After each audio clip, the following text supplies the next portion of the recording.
السلام علیکم ورحمۃ اللہ وبرکاتہ۔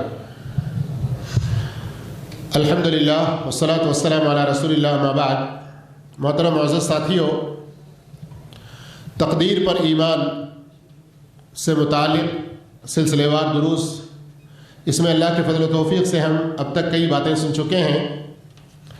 آج کے سبق میں تقدیر کے مسئلے میں ہم انسانوں کی ذمہ داری کیا ہے، قدر کے باب میں تقدیر کے مسئلے میں ہماری ذمہ داری کیا ہے۔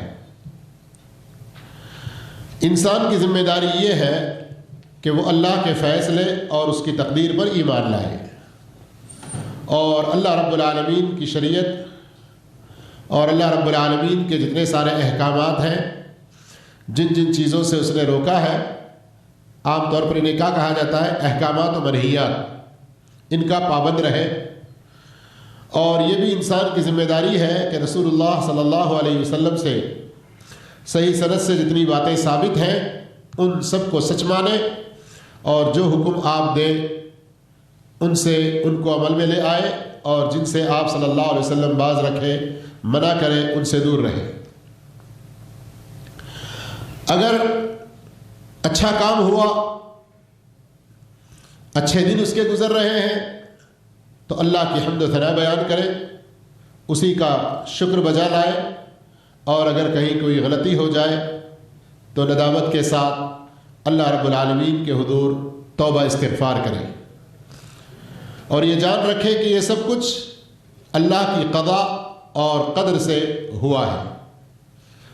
جب اللہ رب العالمین نے آدم علیہ السلام کو پیدا کیا اور جنت میں بسایا، تو آدم علیہ السلام سے ایک چوک ہوئی، لیکن فوراً انہوں نے توبہ کی۔ ذرا توجہ کے ساتھ بات سنیں یہاں سے۔ آدم علیہ السلام سے ایک چوک ہوئی، ایک غلطی، فعصى آدم ربہ، جیسے قرآن مجید میں بھی ہے۔ لیکن کیا کیا آدم علیہ السلام نے؟ فوراً توبہ کی۔ اللہ رب العالمین نے انہیں چن لیا، فاجتباہ، اللہ رب العالمین نے انہیں چن لیا اور ہدایت سے سرفراز کیا، اور پھر سے جنت کا وعدہ بھی ہے۔ لیکن دوسری طرف دیکھیں، ابلیس نے غلطی کی اور غلطی پر اڑا رہا۔ اتنا ہی نہیں بلکہ تقدیر کو حجت بنایا، تو اللہ تعالیٰ نے اس پر لعنت کی اور اسے اپنی رحمتوں سے، جنتوں سے ہمیشہ کے لیے دور کر دیا۔ تو اس سے کیا معلوم ہوا؟ جو توبہ کر لے وہ آدمی ہوتا ہے، اور جو گناہ پر اصرار کرے اور تقدیر کو حجت بنائے وہ ابلیسی ہوتا ہے۔ آئی سمجھ میں بات؟ جو غلطی کر جائے فوراً ہی پچھتائے، شرمندہ ہو، توبہ استغفار کرے، وہ آدم سے آدمی ہے۔ یہ آدمی کا حقیقی کام یہ ہے کہ وہ ندامت کا اظہار کر کے فوراً توبہ استغفار کرے، لیکن جو گناہ کرنے کے بعد گناہ پر اڑ جائے، اصرار کرے، تقدیر کو حجت بنائے، تو وہ ابلیسی ہے۔ خوش قسمت اور مبارک لوگ ہیں جو اپنے باپ، اپنے اجداد آدم علیہ السلام کے سچی اولاد بھی ہیں اور سچے پیروکار بھی ہیں، اور جو گناہوں پر اڑے رہتے ہیں وہ بدبخت ہیں تو آدم علیہ السلام کے اولاد سے، لیکن نکلے ابلیس کے متبع اور پیروکار، شیطان کے پیروکار۔ تو ہم کو کیا بننا چاہیے، آدمی یا ابلیسی؟ ہاں میرے بھائیوں، آدمی اور ابلیسی میں فیصلہ کرنے کے وقت یہ اچھی طرح سے جان لیں کہ آدمی میں عاجزی، انکساری، غلطی پر ندامت، توبہ استغفار کا جذبہ، اور ابلیس نے اصرار کیا، اکڑپن کیا، اور توبہ کرنے کے بجائے تقدیر کو اس نے حجت بنایا۔ خلاصہ کلام یہ ہے کہ انسان کی ذمہ داری ہے کہ تقدیر کے جو 4 مراتب اس سے پہلے ہم سن چکے ہیں نا، کیا کیا؟ تقدیر کے 4 مراتب، تقدیر کے 4 ارکان، تقدیر کے اندر 4 باتیں: علم، لکھنا، مرضی اللہ کی اور پیدا کرنا۔ خلاصہ کلام یہ ہے کہ انسان کی ذمہ داری ہے کہ تقدیر کے جو 4 مراتب ہیں ان پر ایمان لائے اور اچھی طرح سے پختہ یقین کے ساتھ اس بات کو جان لے کہ جو کام بھی اس سے سرزد ہوتا ہے، یعنی انسان سے جو کام بھی ہوتا ہے، اس کا اللہ کو بخوبی علم ہے اور اس نے اسے لکھ رکھا ہے اور اس کی مشیت اور اللہ کے پیدا کرنے سے ہی وہ ہوا ہے۔ اور اس بات پر بھی ایمان رکھے کہ اللہ تعالیٰ نے اسے اپنے حکم کی اطاعت کا حکم دیا ہے اور اپنی نافرمانی سے روکا ہے۔ کچھ باتیں سمجھ میں آئی؟ ابھی جو آخری چند جملے میں نے کہا، کبھی کیا ہوتا ہے عبارتیں ہم لوگ کتابوں میں بھی پڑھتے چلے جاتے ہیں۔ آپ کو فلاں کتاب دیا تھا، پڑھ لیے؟ ہاں پڑھ لیے۔ پھر آپ کے سوال کا جواب اس میں آ گیا، اچھا تو ہوتا کیا ہے؟ پڑھ لیتے ہیں، سمجھنا، ذرا توجہ کرنا، غور و فکر کرنا یہ بہت زیادہ ضروری ہے۔ ابھی یہاں پر جو بات میں نے سنائی آپ کو، ہماری ذمہ داری ہے کہ تقدیر کے 4 مراتب پر ایمان لائیں اور پورے یقین کے ساتھ یہ علم رکھیں کہ ہم سے جو بھی سرزد ہوتا ہے، یعنی ہم اچھا کام کرتے ہیں یا برا کرتے ہیں، جو بھی کہتے ہیں اچھا یا برا، یہ سب کچھ اللہ کی تقدیر سے ہوتا ہے۔ کیا مطلب؟ جو کچھ ہم کر رہے ہیں اس کا اللہ کو علم ہے، اس نے اسے لکھ رکھا ہے، اس کی مرضی سے وہ ہو رہا ہے اور اس کے ہونے کو جو پیدا کیا وہ اسی نے کیا ہے۔ لیکن پھر آگے 2 جملے ہم نے کہے، کیا ہے وہ 2 جملے؟ یہ بھی ایمان رکھے، ایمان، یقین کہ اللہ نے ہمیں کس بات کا پابند بنایا کہ جو حکم اس کا ہے اس کو بجا لائے، اور اس نے جن چیزوں سے روکا ان سے ہم رک جائیں۔ یہ بھی اللہ نے کہا نہیں کہا؟ ہاں بھائیو، بات سمجھ میں نہیں آ رہی؟ تقدیر کا مسئلہ تھوڑا سا ایسا رہتا ہے، ذرا سمجھنے کی ضرورت پڑتی ہے۔ یہ رات میں بچوں کو سلانے کے لیے سنائی جانے والے قصے کہانیوں کی طرح سے نہیں ہے، تھوڑا سا توجہ دینا پڑتا ہے، اپنی عقل کو استعمال کرنا پڑتا ہے، غور سے بات کو سننا بھی ہے، سمجھنے کی کوشش کرنا ہے۔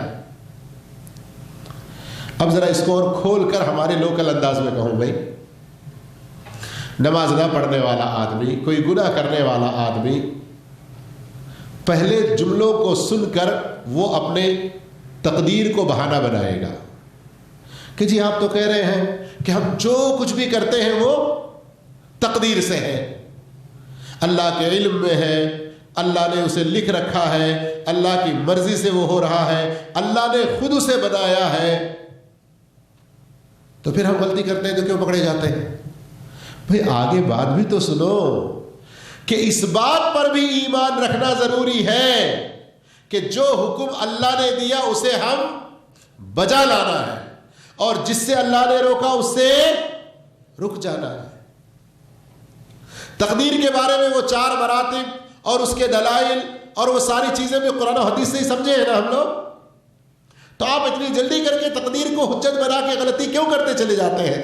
آگے بھی تو بات سنیں کہ اللہ نے ہمیں ایمان کا پابند بنایا، نیک کاموں کو کرنے کا پابند بنایا، اچھے راستے پر چلنے کا پابند بنایا۔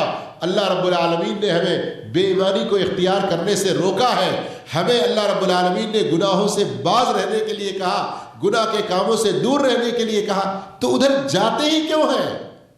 ہم نہ جائیں تو ہماری تقدیر کیا ہوگی؟ اچھی ہوگی، ہماری قسمت کیا ہوگی؟ اچھی ہوگی۔ تو اس بات پر بھی ایمان رکھے کہ اللہ تعالیٰ نے اسے اپنے حکم کی اطاعت کا پابند بنایا ہے اور اپنی نافرمانی سے اللہ نے روکا ہے، چنانچہ وہ اطاعت کا راستہ اختیار کرے اور گناہ کے راستے کو چھوڑ دے۔ جب اللہ اسے نیکی کرنے اور گناہ سے بچنے کی توفیق بخشے تو اس پر اللہ کا شکر بھی ادا کرے۔ اللہ کا شکر ادا کرے اور اسی شکر کے راستے پر وہ جمع رہے. اور اگر اسے رسوائی ملے, کہیں ذلت کا سامنا کرنا پڑے اور گناہوں کے نتیجے میں, اطاعت کو چھوڑنے کے نتیجے میں یہ ذلت و رسوائی اگر مل رہی ہے, آدمی کا کام کیا ہے؟ اس سے پہلے جملے میں کہا کہ شکر کا راستہ اختیار کرے, تو اب کیا ہوگا؟ دوسرا توبہ استغفار. اگر کہیں کوئی غلطی ہو رہی ہے تو ایسی صورت میں فوراً توبہ استغفار کرے, اس کے ذریعے پھر وہ اپنی قسمت کو بہتر بنا سکتا ہے. سمجھ میں نہیں آئی باتیں؟ آدم علیہ السلام اور ابلیس کا جو ذکر کیا گیا, وہ جو جملہ سنا آپ نے, اسی کی یہ ایک طرح سے اور وضاحت ہے. اب دنیاوی اعتبار سے انسان کو چاہیے کہ اللہ کے احکام کا پابند رہتے ہوئے اپنے دنیاوی فائدے حاصل کرنے کے لیے وہ جد و جہد کرے. دنیا میں ہے تو دنیا کا فائدہ بھی اسے حاصل کرنا ہے, لیکن کیسے؟ اللہ کے احکام کا پابند رہتے ہوئے. مثلا زمین میں چلنا پھرنا, کمائی کرنا, اور زندگی کے اس راستے میں جو کچھ جیسے بھی حالات آتے رہیں ان کے سامنے وہ ڈٹ کر آگے بڑھتا رہے. اگر حالات پسند کے رہے تو اس پر وہ اللہ کا شکر ادا کرے, اور اگر کبھی کچھ نتائج ایسے نکل آئے جو ہماری مرضی کے خلاف ہو تو صبر کا دامن تھامے اور کہیں کہ اللہ رب العالمین نے یہی تقدیر میں ہمارے لکھ رکھا تھا.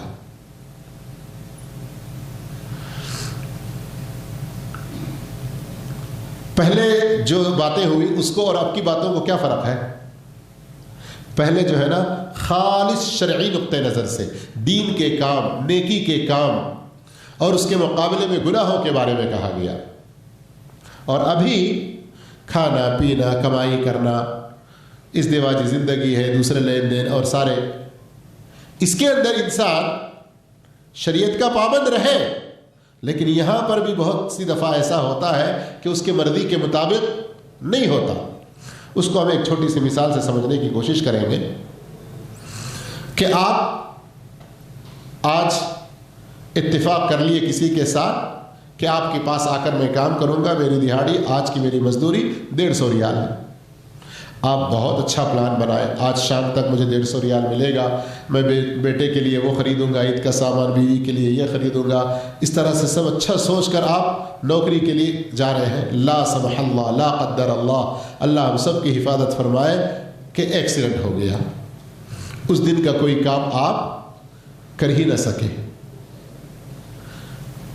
آپ نے جو 150 ریال کے لیے سوچا, بیوی بچوں کے اخراجات وغیرہ, آپ نے اور آگے بڑھ کر صدقہ خیرات کرنے کا بھی سوچا ہوگا, نیکی کا بھی سوچا ہوگا. اب ایک طرف آپ کا اپنا نفس اور شیطان یہ وسوسہ ڈالے گا, تو ایک اچھی سوچ کے ساتھ جا رہا, پھر بھی تیرے ساتھ ایسا ہوا. اب بہانہ کچھ مار لگنے کا, کچھ چھوٹے سے ایکسیڈنٹ کا, لیکن شیطان اب آئے گا آپ کے پاس اور کہے گا